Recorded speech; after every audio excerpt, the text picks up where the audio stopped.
Okay, FAQ number 56. What about Gail Riplinger? A lot of the new version perverts, the Alexandrian perverts, like to say that Gail has been debunked over and over again, even by King James only men and all this stuff, and she's just a crazy nut and everything else, and all of her research is ridiculous, and you shouldn't even listen to anything that she says. I don't think so.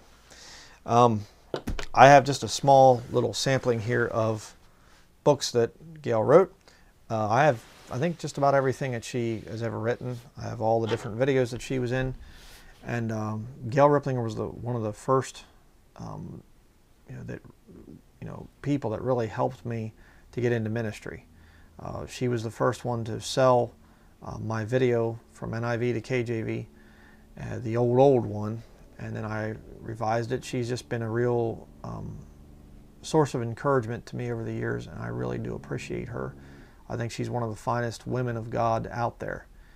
Very meek, humble spirit, and but I understand why she gets attacked, because you see, she committed the quote-unquote unpardonable sin for these Alexandrian perverts, for them, for their system, the thing that they did not want to come out, and that is that she tied together the occult with the new version issue. They don't like that. You see, because many of the Alexandrian perverts are into naturalistic textual criticism. If you don't know what that means, watch the FAQ number 54. I looked down at my list here. These guys don't believe in supernatural things. It's just all just books and translation and proper words and blah, blah. They don't see the spiritual aspect of it. And Gail Riplinger, in this book, New Age Bible Versions, she tied in many of these changes in these new versions with the occult world. The Luciferians, like Madame Blavatsky of the Theosophical Society. And she shows where these New Agers, Alice Bailey, Madame Blavatsky, a lot of these people, they have certain philosophies, and these philosophies are creeping into these new versions. And, it's right there. And people say, oh yes, but we've proved that the problems, I'll tell you a little story here just to kind of illustrate my point.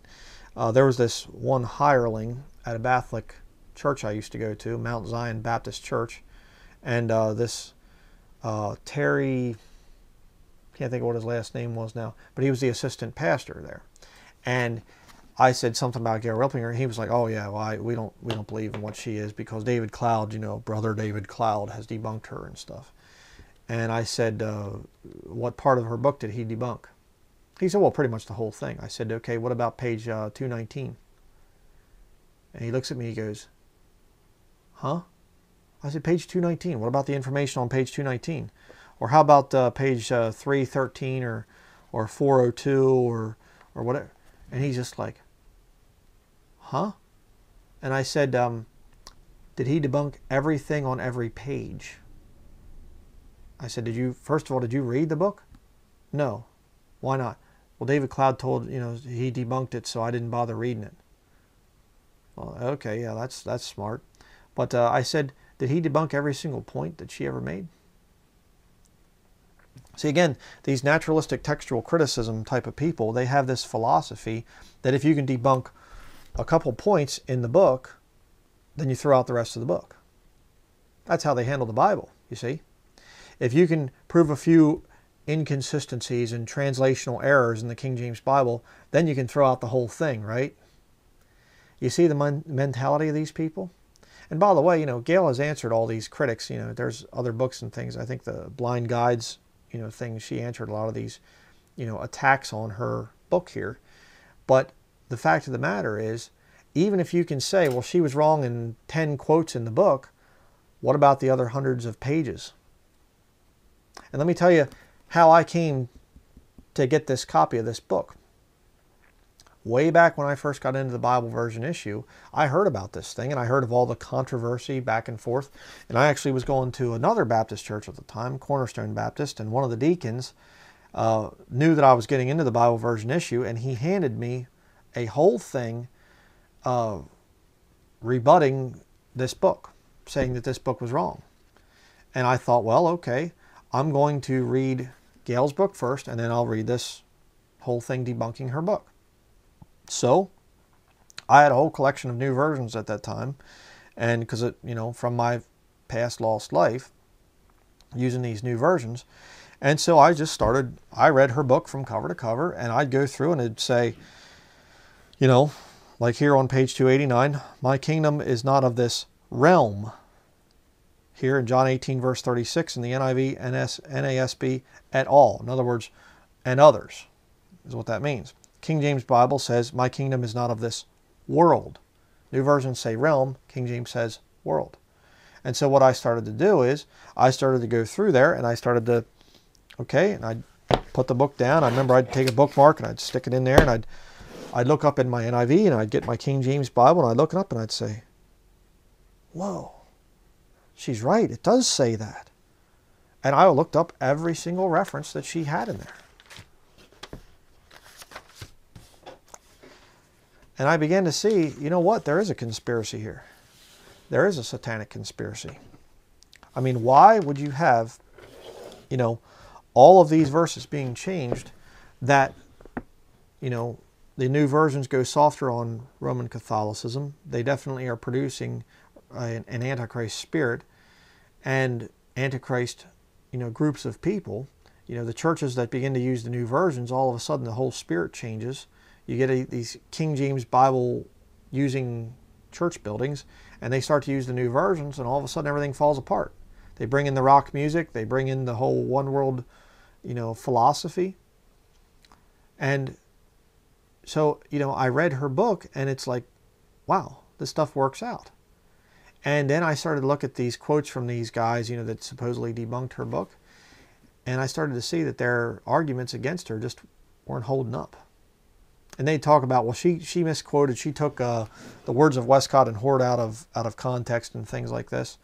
And I actually looked it up and I got the photo scanned images of the whole Westcott and Hort's, the life and letters of Westcott and also then of Hort. And it's in my, video, the Real Bible Version Issue Exposed. And I show the actual pages, the actual quotes. Nobody's taking, redoing their quotes or anything. I mean, these guys were heretics. She quotes that in her book here. And these new versionists just, they kind of think that, oh, well, nobody out there is actually going to see the quotes, so we'll just, say that Gail misquoted Westcott and Hort, and most people aren't going to look it up, so they'll just believe us. And that's unfortunately what most people do. And so I saw that thing, and I like I said, I asked this assistant pastor, and I said, how is it that you can overthrow the whole book because of a few little quotes here and there where these people are questioning her? And of course, I asked him, do you believe that there is a New Age conspiracy here to destroy the Bible? Well, and I don't believe in conspiracy. That's the whole issue. That's why there's so much animosity towards Gail Riplinger.